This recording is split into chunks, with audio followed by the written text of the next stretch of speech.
Salut à tous! Dans cette vidéo, nous allons parler de Grok 4.1 principalement, et de cette bataille des IA qui fait rage en ce moment. Je vous souhaite un bon visionnage. Le 17 novembre 2025, Elon Musk a frappé fort avec le lancement de Grok 4.1, qui a pris la première place du classement mondial des intelligences artificielles. Mais moins de 24 heures plus tard, Google a riposté avec Gemini 3 Pro et lui a repris le trône. Aujourd'hui, je vous explique ce qui s'est vraiment passé dans cette bataille épique entre deux géants de la tech. Oubliez les classements une seconde. Voici pourquoi Grok 4.1 fait le buzz. Première chose, la vitesse. Grok 4.1 répond 33% plus vite que les versions précédentes. Vous posez une question, vous avez la réponse en une poignée de secondes. Pour du contenu créatif ou du brainstorming, c'est game changer. Deuxième chose, l'écriture créative. C'est là où Grok 4.1 excelle vraiment. Blog, script vidéo, histoire, contenus originaux. Le modèle génère du texte qui demande 40% moins de révision avant publication. Les créateurs adorent ça. Troisième partie, l'accès temps réel. Et c'est l'atout majeur. Grok 4.1 peut consulter les données X Twitter en direct. Vous demandez les trending topics maintenant? Grok vous répond avec les infos actuelles. Aucun autre modèle n'a ça. C'est unique. Et quatrièmement, hallucination réduite de moitié par rapport à avant. Moins de fake news du modèle, plus de fiabilité. Voilà un truc que personne ne mentionne. Grok 4.1 est le premier modèle IA qui excelle en intelligence émotionnelle. Il domine le benchmark EQ Bench 3.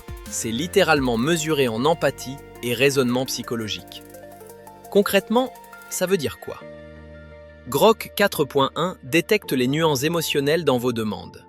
Si vous dites « J'ai tellement mal, mon chat me manque énormément », le modèle comprend la frustration.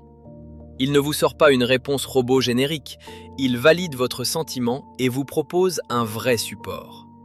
Pour les créateurs de contenu, c'est énorme. Pour les community managers, les coachs, tous ceux qui dialoguent avec des gens. Grok 4.1 répond de façon plus humaine, plus connectée.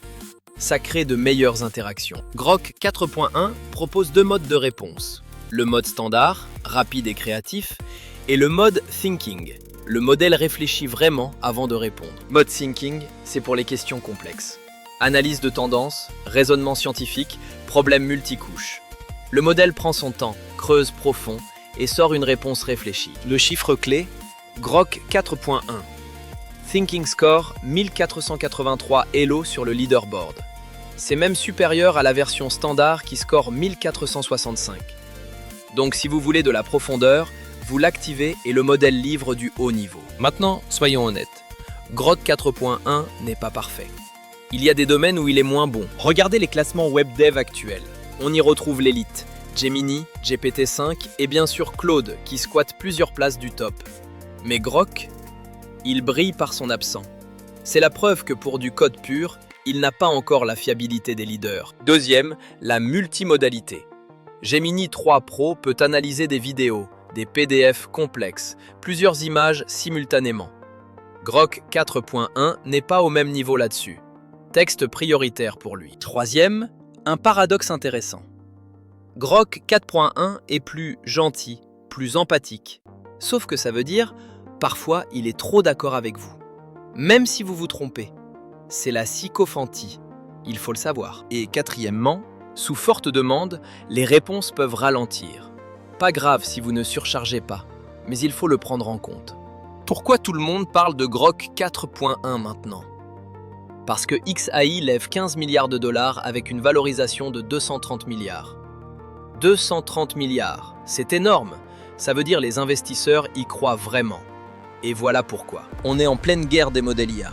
OpenAI versus Google versus Anthropic. Tout le monde veut le numéro 1. Les créateurs et les pros ont besoin de modèles à la fois rapides et fiables. Et accès temps réel à X Twitter, aucun autre modèle n'a ça. Grok 4.1 n'est pas qu'une mise à jour. C'est Elon qui dit. Grok va devenir l'IA dominante. Le chèque de 15 milliards le prouve selon eux. Les investisseurs pensent que ce modèle peut vraiment changer la donne. Et toi, qu'en penses-tu? Dis-le-moi en commentaire. Ok, donc, comment vous accédez à Grok 4.1? Deux options. D'abord, gratuit sur grok.com, mais c'est limité.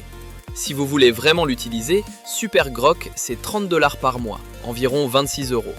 Vous avez accès illimité à Grok 4.1, la vitesse, la créativité, tout. Il y a aussi des offres annuelles moins chères si vous voulez vous engager. Mais franchement, pour commencer, 30 $ par mois, c'est parfait. Mon conseil, si vous êtes créateur, journaliste ou vous travaillez avec des infos, testez Super Grok un mois. Comparé à ChatGPT, vous allez voir la différence en vitesse et en créativité. Et si vous avez aimé cette vidéo, likez, abonnez-vous et dites-moi en commentaire, vous préférez Grok ou ChatGPT? La guerre des modèles fait juste commencer. Merci pour votre fidélité. À bientôt pour une nouvelle vidéo.